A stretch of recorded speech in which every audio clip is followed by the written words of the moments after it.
Hi guys, this is Jeff at Slavens Racing. Just want to show you my 500. This is a 2500 XCF-W.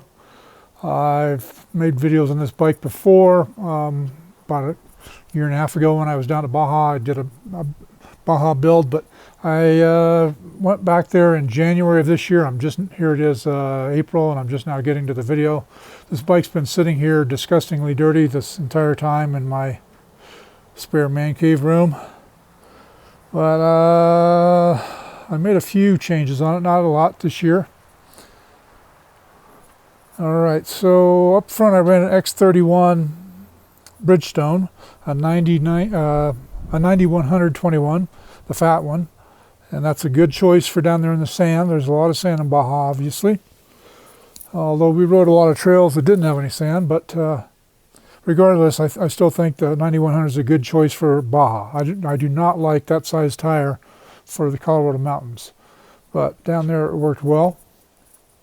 So some of the changes from before was I added this giant loop bag on the front here. And by the way, I'll down in the description section, I'll put links to all the products that are on this bike so you can find them easily. So up here in this bag, I just had a pair of rain pants in there. Now this year we had a chase truck, last year we didn't, so we actually had to carry more stuff. But even with a chase truck, I still carried quite a bit of stuff because I needed layers. Like I said, we did it in January and the weather was a little chilly, you know, got up to maybe 60 in the day, sometimes not quite. And in the mornings, sometimes there was frost on the seat of our bike. So, you know, we had to layer up in the mornings, and around noon peel off some layers, and so you got to have places to put those layers when you take them off, because the chase truck wasn't always right with us. All right, so other changes I made was these giant loop bushwhacker handguards. I highly recommend these for Baja. And I just put them right on top of my Cycra handguards, and the reason I highly recommend them is because you see right there, that's a cactus. That's a cactus that came right through the plastic. Another one down here, another one here. Same way on the other side, a lot of cactus. So I would have been picking cactus out of my hands all day long had I not had those on. And it's really, if you're on the dirt roads, obviously you don't need them. But if you're on any kind of a trail down there, the cactus, you know, they get overgrown, they hang over the trail, excuse me. And you just can't avoid them. You gotta, you know, you're gonna hit some of them.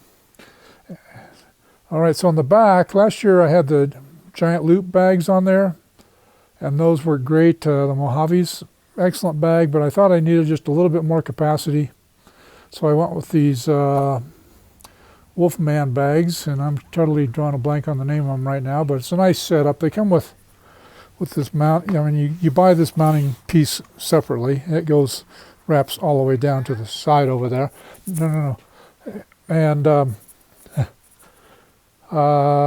so you can attach whatever size bags you want onto it. I also took another one with me for the top in case I needed it. And then down here you'll see that my tire, which is an M5B, it gave out on me the second day, but you know, I was getting crazy driving. Danny and I were racing on the way back, and we were getting up around 90 on pavement. You can see what it did to my mud flap down there, destroyed it. Now the chain is all rusty because on the way home we drove through a lot of rain and snow, and the chain didn't have any lube on it, so it destroyed the chain.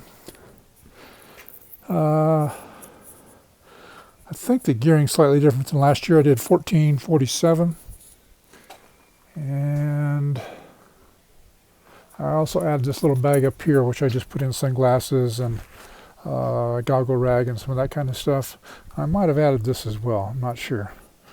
But anyhow, guys, that's the setup. It's a filthy pig. It's going to get torn down and sold to a buddy. So if you would like us on Instagram or Facebook, subscribe to us on YouTube, and I hope to see you out on the trails.